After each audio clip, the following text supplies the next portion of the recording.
Kembali lagi bersama saya, Octavianus Antarsingga, di channel Katekis Terberkati. Dalam kesempatan ini, saya akan mempresentasikan hasil sebuah penelitian yang saya buat di akhir-akhir ini. Penelitiannya berjudul Dinamika Kehidupan Iman Para Janda di Tengah Pandemi COVID-19.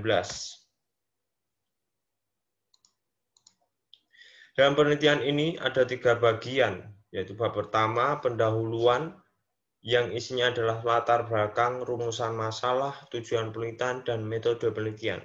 Kemudian bagian kedua, bab 2, yaitu pembahasan, di mana dalam pembahasan ini terdapat pengertian COVID-19, kemudian dampak pandemi, baik negatif maupun positif, kemudian dinamika kehidupan iman para janda di tengah pandemi COVID-19. Pada bab ketiga, yaitu penutup, di mana dalam penutup ini terdapat kesimpulan dan refleksi. Mari kita masuk pada bab pertama, yaitu pendahuluan. Latar belakang dari sebuah penelitian ini berawal dari fenomena di mana pandemi COVID-19 ini telah merebah mulai akhir tahun 2019 hingga menjelang akhir tahun 2020. Dan hingga saat ini, pandemi terutama di Indonesia belum juga usai. Di dalam sebuah fenomena pandemi COVID-19 ini, tentunya terdapat berbagai macam problema-problema yang dialami oleh masyarakat. Problema ini tentunya mempengaruhi dinamika kehidupan manusia, baik dalam aspek ekonomi, sosial, budaya, agama, maupun psikologi. Oleh karena fenomena ini, saya sebagai peneliti ingin meneliti bagaimana dinamika iman para janda di tengah pandemi COVID-19. Apakah dengan adanya pandemi COVID-19 ini, para janda semakin semangat untuk membina imannya, atau justru sebaliknya? Kemudian kita masuk di dalam rumusan masalah. Pada rumusan masalah ini saya mengangkat 3 pembahasan. Yang pertama adalah apa pengertian dari COVID-19. Kedua, apa dampak positif maupun negatif pandemi COVID-19 bagi para janda, terutama di dalam kehidupan keluarga. Kemudian yang ketiga, bagaimana dinamika kehidupan iman para janda di tengah pandemi COVID-19.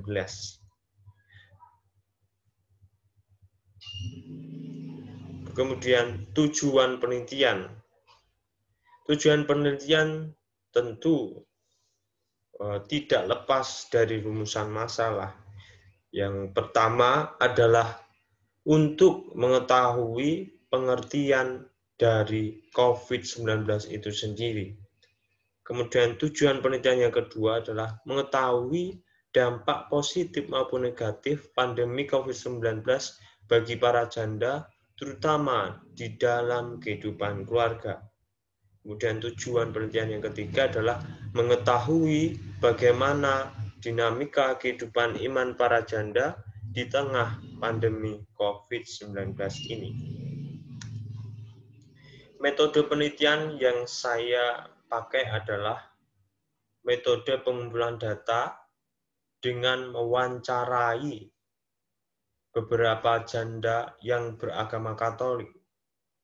Wawancara ini saya lakukan melalui via WhatsApp, baik dengan chatting maupun telepon. Kemudian kita masuk pada bab kedua, yaitu pembahasan. Sebagaimana yang kita tahu, pengertian COVID-19 berdasarkan hasil penelitian, pemahaman R1, maksudnya R adalah responden 1, responden 2, dan responden 3 tentang pengertian COVID-19 adalah virus atau wabah yang berasal dari Cina. Istilah yang paling disebutkan responden untuk mengartikan COVID-19 ini ialah wabah. Maksudnya di sini adalah responden mengartikan bahwa COVID-19 adalah virus atau wabah yang berasal dari Cina. Kemudian dari sebuah penelitian yang saya lakukan, kata-kata atau jawaban yang sering diungkapkan oleh responden untuk mengartikan COVID-19 ini ialah kata-kata wabah. Menurut PDPI 2020, coronavirus merupakan virus RNA strain tunggal positif berkapsul dan tidak bersegmen.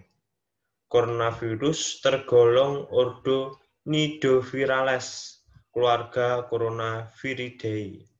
Berdasarkan Juliana 2020, virus ini memang bermula di Tiongkok, Wuhan, Cina. Mengapa dikatakan wabah? Mengapa virus ini dikatakan wabah? Yang pertama adalah karena penyakitnya merupakan penyakit baru yang sebelumnya tidak diketahui oleh manusia. Di sisi lain, virus ini dikatakan wabah karena penyakitnya bisa menular dan menyebar dengan jumlah yang sangat banyak. Selain itu, dikatakan sebagai wabah karena virus ini juga berlangsung dalam jangka waktu lama, mulai dari perhitungan hari, bulan, hingga tahun. Kesimpulannya, responden cukup memahami pengertian COVID-19.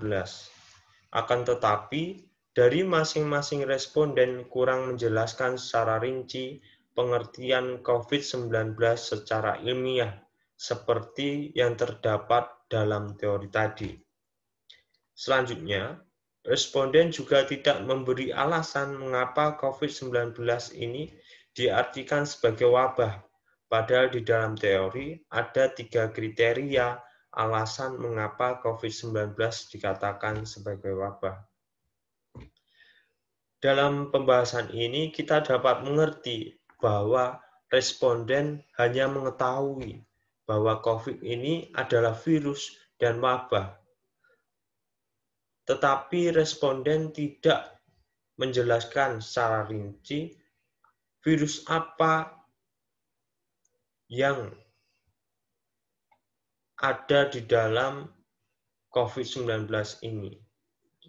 Kemudian, responden juga tidak menjelaskan mengapa virus ini dianggap sebagai wabah. Padahal kan tadi dikatakan bahwa ada kriteria mengapa COVID ini dikatakan sebagai wabah. Kemudian kita lanjut pada pembahasan yang selanjutnya, yaitu dampak positif dan negatif pandemi COVID-19 terhadap para janda. Sebagaimana hasil penelitian yang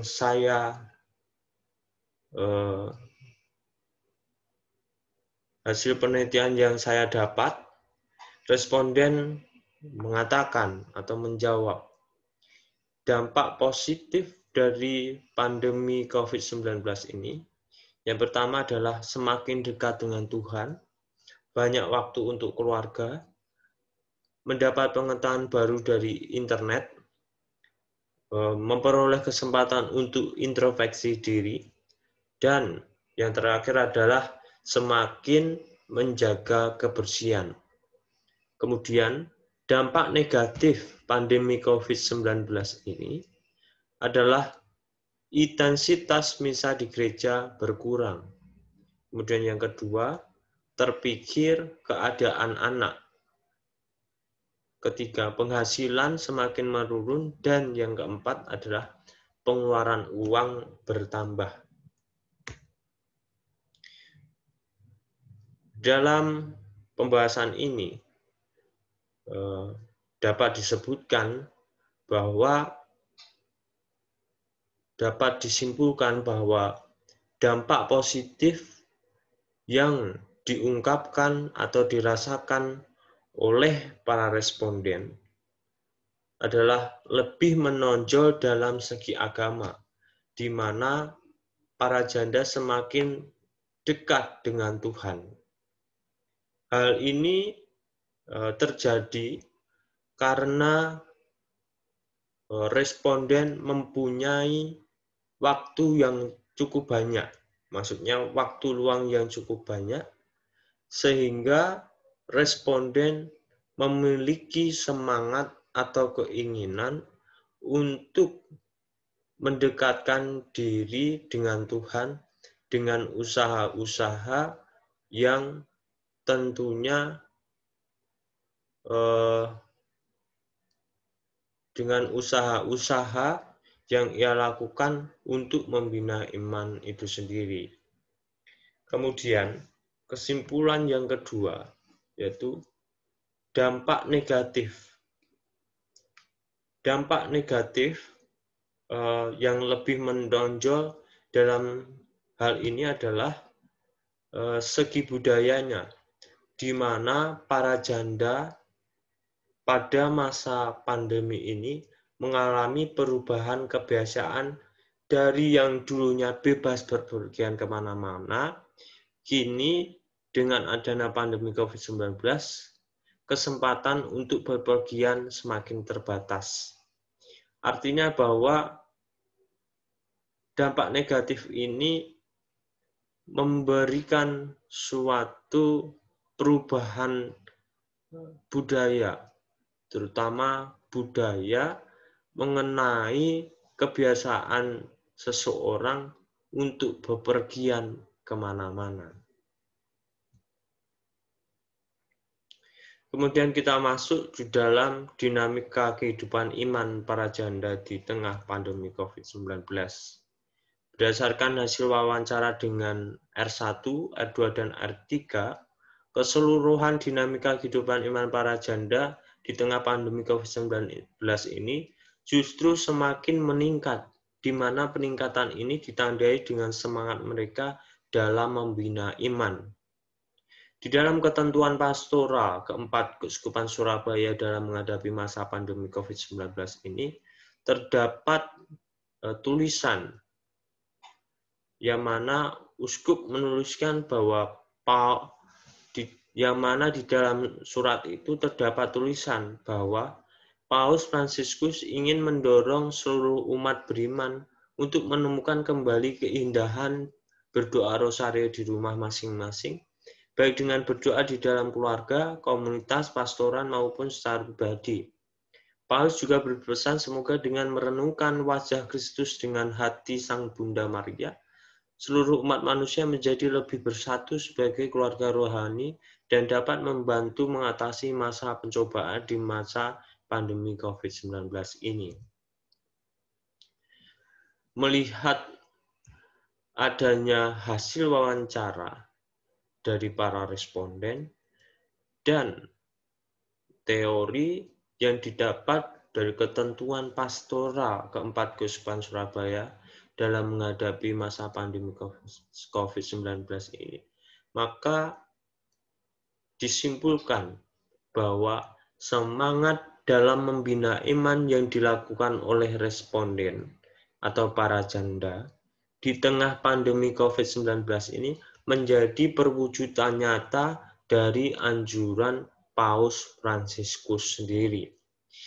Jadi apa yang telah dilakukan oleh responden, terutama semangat membina imannya di tengah pandemi ini, ternyata menjadi perwujudan nyata dari sebuah anjuran dari Paus Fransiskus sendiri.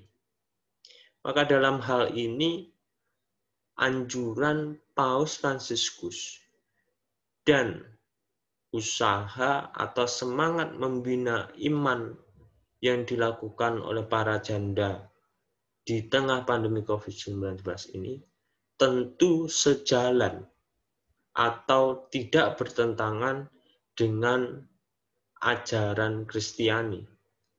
Akan tetapi, apa yang telah dilakukan oleh responden malah menjadi perwujudan nyata dari sebuah iman, bahkan menjadi perwujudan nyata dari anjuran Paus Fransiskus sendiri. Kemudian kita masuk ke dalam pembahasan, yaitu usaha membina iman di tengah pandemi COVID-19 ini. Apa sih sebenarnya usaha yang dilakukan oleh para janda untuk membina iman di tengah pandemi COVID-19 ini? Berdasarkan hasil wawancara pada responden 1, responden 2, dan responden 3, usaha membina iman yang dilakukan oleh mereka diantaranya adalah usaha untuk rutin berdoa, kemudian usaha untuk mengikuti pembinaan iman secara online, usaha untuk misa online dan misa offline. Berdasarkan pemaparan di atas, dapat disimpulkan bahwa dalam hal ini usaha-usaha membina iman yang dilakukan oleh responden terbagi menjadi 2 bagian, yaitu usaha membina iman secara online dan usaha membina iman secara offline. Mengapa terdapat 2 usaha membina iman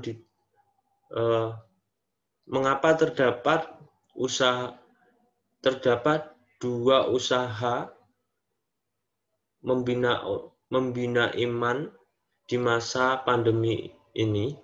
Karena membina iman secara online ini memang sungguh-sungguh dianjurkan oleh misalnya oleh Uskup Surabaya di dalam ketentuan pastoralnya, seperti di mana uskup di dalam ketentuan pastoralnya menganjurkan supaya para umat membina imannya dengan tidak berpergian ke gereja. Contohnya seperti itu. Oleh karena tidak berpergian ke gereja itu, maka umat bisa membina imannya dengan berdoa atau mengikuti pembinaan iman secara online. Pembinaan iman secara online ini maksudnya adalah seperti melihat YouTube, terutama yang membahas tentang iman, kemudian mengikuti webinar maupun seminar, dan lain-lain. Tentu dalam hal ini, pembinaan iman secara online ini mendapat kedudukan yang kontekstual sebagai usaha yang nyata di tengah pandemi COVID-19 ini. Kemudian misa online atau usaha offline. Usaha offline yang dimaksud adalah usaha di mana para janda ini mengikuti misa di gereja. Saat ini beberapa gereja telah membuka kesempatan kepada umatnya untuk misa bersama di gereja.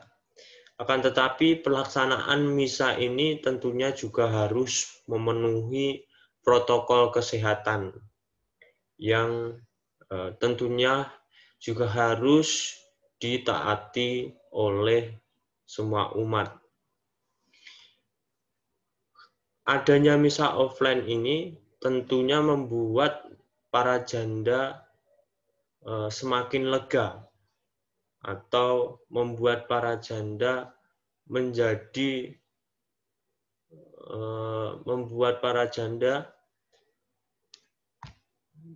lebih fokus terhadap pembinaan imannya, di mana yang selama ini mungkin sudah lama tidak pergi ke gereja, kemudian pergi ke gereja, maka kerinduan terhadap perayaan Ekaristi secara online ini tentu semakin terjawab dan malah menjadi kekuatan bagi para janda untuk semakin semangat dalam mengimani Yesus Kristus sendiri. Kita lanjut pada pembahasan selanjutnya, yaitu hambatan-hambatan dalam membina iman di tengah pandemi COVID-19 ini. Berdasarkan hasil penelitian, hambatan-hambatan yang dialami oleh para janda dalam usaha membina iman di tengah pandemi COVID-19 ini, diantaranya adalah hambatan karena pikiran tidak fokus, kemudian hambatan karena tidak ada perayaan Ekaristi di gereja. Kemudian yang terakhir adalah hambatan karena suatu pekerjaan yang harus dikerjakan dan tidak boleh ditinggalkan. Berdasarkan hasil analisa, dapat disimpulkan bahwa hambatan-hambatan membina iman di tengah COVID-19 ini dibagi menjadi dua bagian. Yang pertama adalah hambatan yang berasal dari faktor internal dan faktor eksternal.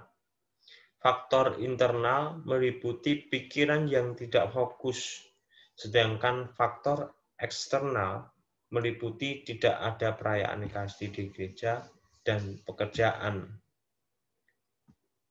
Di dalam faktor internal ini yang membahas tentang pikiran tidak fokus ini disebabkan karena para responden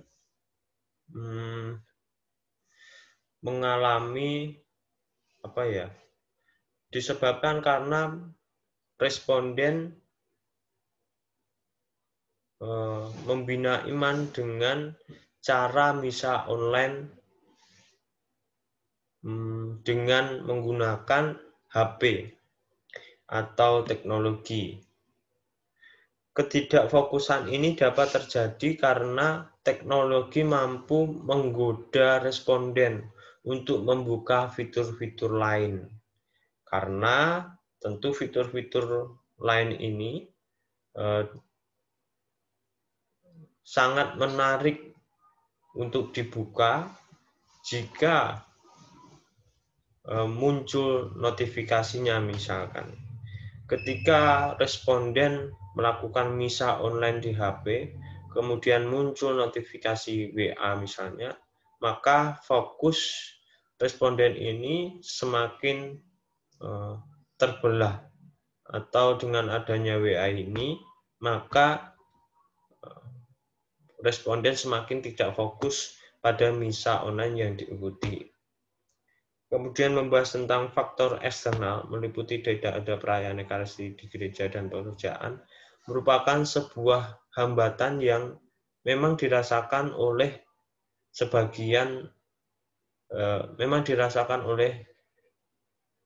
para janda. Tidak hanya para janda, tapi menurut saya faktor eksternal ini juga dirasakan oleh mungkin semua umat beriman Katolik, terutama saya. Karena suatu pekerjaan mungkin, maka seseorang juga tentu mengalami suatu hambatan untuk membina imannya. Pekerjaan seringkali melupakan seseorang untuk berdoa misalnya. berdoa atau membaca kitab suci. Maka bisa disebutkan bahwa hambatan-hambatan di masa pandemi COVID-19 ini adalah hambatan yang berasal dari faktor internal maupun hambatan yang berasal dari faktor eksternal. Mari kita lanjut dengan sebuah pembahasan yaitu keuntungan membina iman di tengah pandemi COVID-19 ini. Apa sih keuntungan membina iman di tengah pandemi COVID-19 ini? Berdasarkan wawancara yang dilakukan kepada responden 1, responden 2, dan responden 3, keuntungan membina iman di tengah pandemi COVID-19 ini adalah semakin dapat berbagi kasih kepada sesama, semakin dekat dengan Tuhan, dan mempunyai kesempatan untuk introspeksi diri. Semakin berbagi kasih, maksudnya adalah responden semakin dapat mempunyai kesadaran atau mempunyai niat untuk memberikan sesuatu, baik itu pelayanan atau barang atau mungkin juga uang yang diberikan untuk membantu seseorang atau sesama yang mengalami atau yang membutuhkan. Tentunya di dalam berbagi kasih ini, Uskup Surabaya sendiri menganjurkan supaya semua umat Katolik memiliki sebuah kegiatan untuk membagikan semisal untuk membagikan sembako kepada umat-umat yang membutuhkan. Contohnya seperti itu. Jadi di dalam COVID-19 ini, keuntungan membina iman yaitu menyadarkan seseorang untuk semakin menjadi pribadi yang sadar akan kebutuhan bersama, bukan memikirkan diri sendiri, tetapi juga memikirkan orang lain, terutama yang membutuhkan. Kemudian keuntungan membina iman ini tentunya juga semakin dekat dengan Tuhan, di mana ada berbagai kesempatan atau waktu luang untuk berdoa secara pribadi maupun berdoa bersama-sama keluarga. Kemudian yang ketiga adalah mempunyai kesempatan untuk introspeksi diri. Di dalam introspeksi diri ini, responden mengatakan bahwa sebelum pandemi COVID-19 ini berlangsung, responden dulunya sering mengalami suatu kesalahan-kesalahan atau kesembronoan dalam sebuah tindakan. Akan tetapi, dengan pandemi COVID-19 ini, responden, terutama responden yang ketiga, semakin dapat berhati-hati dalam melakukan tindakan. Dengan pandemi ini, responden juga semakin tidak sembrono untuk memutuskan atau memilih suatu keputusan yang tepat. Di dalam hasil penelitian ini dan analisa yang saya lakukan, kesimpulannya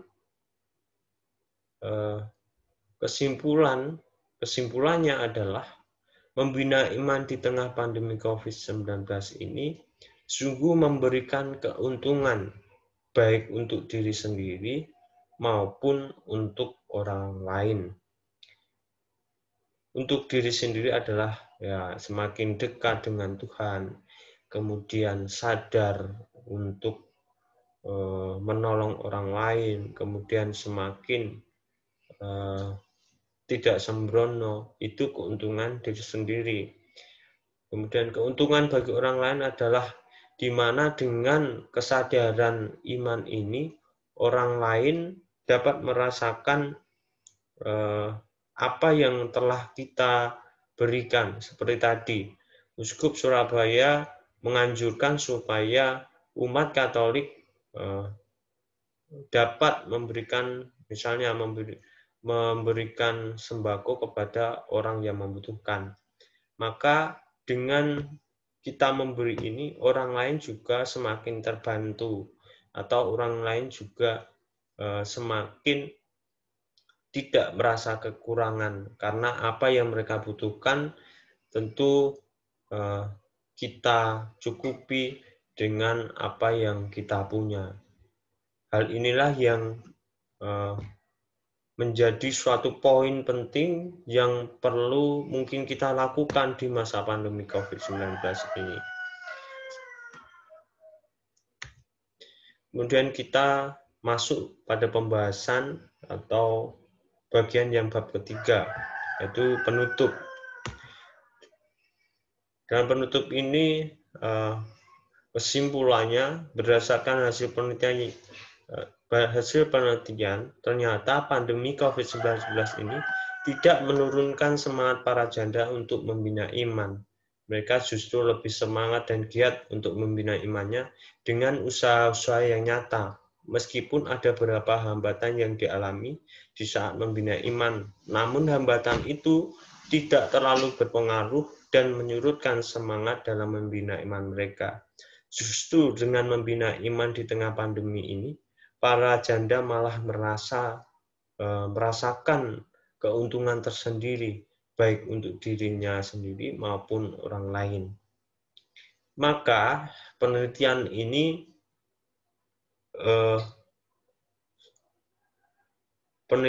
membuktikan bahwa pandemi COVID-19 ini bagi para janda tidak berpengaruh terhadap semangat membina imannya.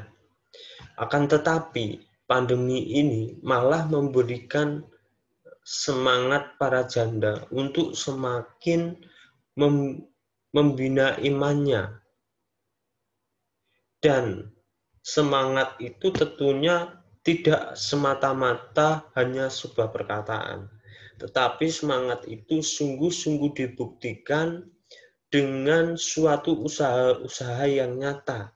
Seperti tadi, ya, doa bersama, maksud saya berdoa secara rajin, kemudian usaha untuk misa online atau misa offline, kemudian usaha untuk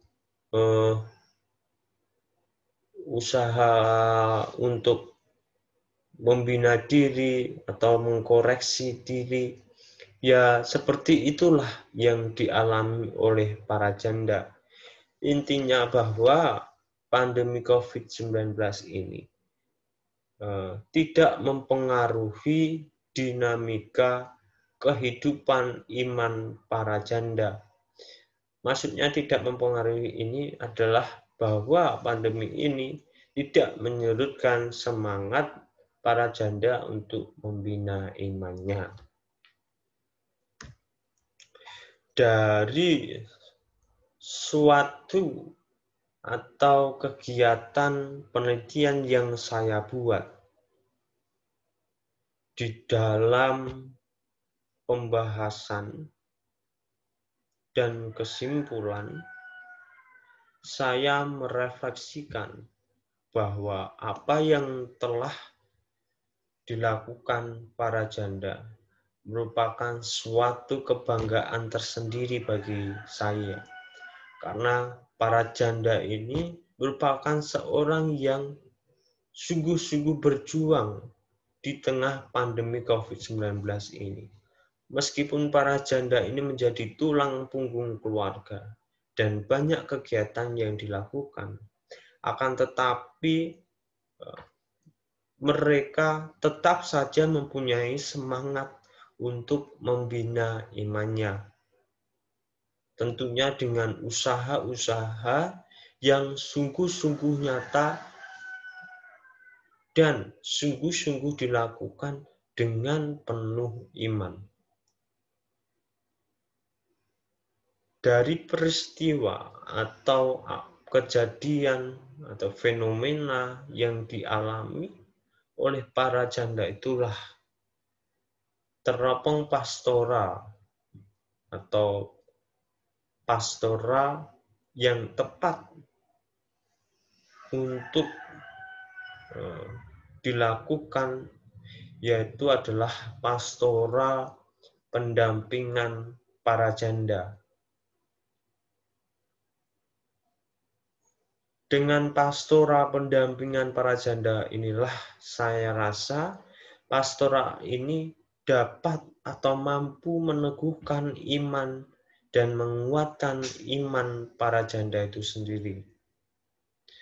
Kemudian dengan pastoral inilah maka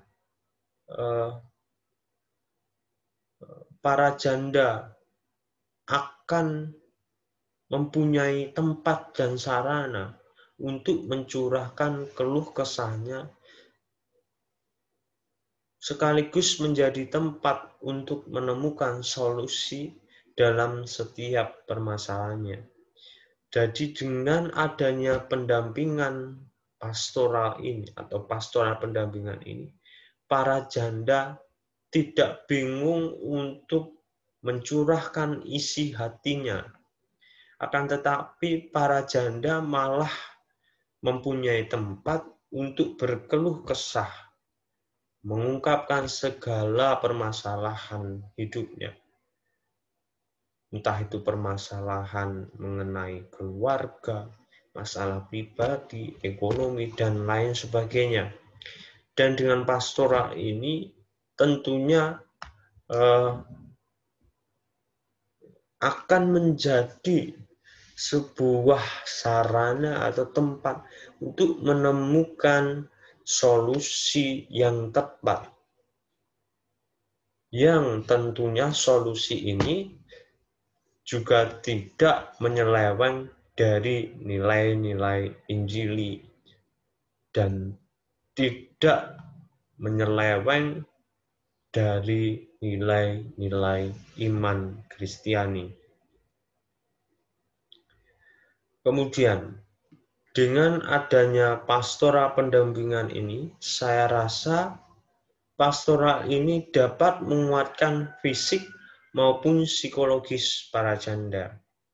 Saya mengandaikan bahwa pastoral pendampingan para janda ini mampu menjadi pastoral yang sungguh-sungguh menggugah atau menguatkan hati mental seorang para janda sebagai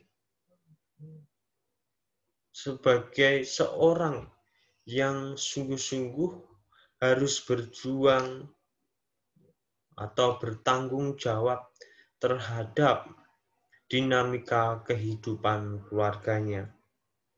Dengan adanya pastoral ini, maka apa yang telah dilakukan dengan usaha-usaha yang nyata tentu mampu menyegarkan pikiran dan menguatkan mental para janda untuk semakin berani menghadapi kehidupan di masa depan maupun saat ini. Dari situlah saya merefleksikan bahwa pastoral ini, pastoral pendampingan para janda ini sangat tepat apabila dilakukan di saat pandemi COVID-19 ini. Karena dengan situasi seperti ini, tentu para janda mengalami suatu problema-problema yang tentunya perlu untuk diselesaikan. Akan tetapi terkadang kan kita tahu sendiri bahwa problema-problema itu atau para janda juga tidak bisa untuk menyelesaikan sendiri.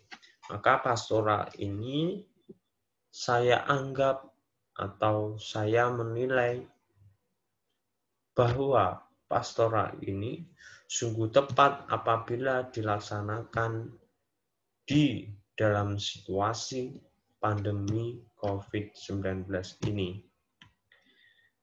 Demikian dari presentasi atau hasil penelitian yang saya buat. Semoga penelitian ini dapat bermanfaat bagi Anda atau dapat menjadi referensi bagi Anda untuk mengamati dinamika kehidupan iman para janda di tengah pandemi COVID-19. Terima kasih. Semoga Anda yang menonton video ini dapat semakin menjadi pribadi yang beriman dan peduli terhadap para janda yang membutuhkan pendampingan, yang membutuhkan bimbingan, yang membutuhkan teman untuk bercerita maupun membutuhkan teman untuk berjuang bersama-sama. Demikian dari saya. Terima kasih sudah menonton video ini. Tuhan memberkati di tengah pandemi COVID-19.